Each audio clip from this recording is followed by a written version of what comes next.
अस्सलाम वालेकुम नाज़रीन, मैं हूं हुरैन फातिमा और आप देख रहे हैं हिमायती न्यूज HD चैनल।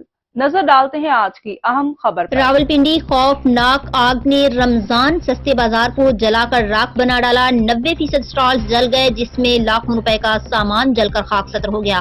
तफसीलात के मुताबिक रावलपिंडी मिसरियाल रोड चौहड़ के इलाके में कायम रमजान सस्ते बाजार में खौफनाक आतिशज़दगी का वाकया पेश आया। तेजी से फैलने वाली आग ने बाजार में दर्जनों स्टॉल लपेट में ले लिए। आतिशज़दगी की इत्तला मिलते ही रेस्क्यू टीमों ने इमदादी कार्रवाइयों के लिए पहुंची। फायर ब्रिगेड के अमले ने कई घंटों की मेहनत से आग पर काबू पा लिया है।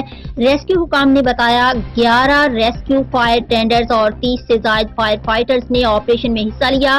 ताहम इब्तदाई तौर पर आग लगने की वजह मालूम नहीं हो सकी।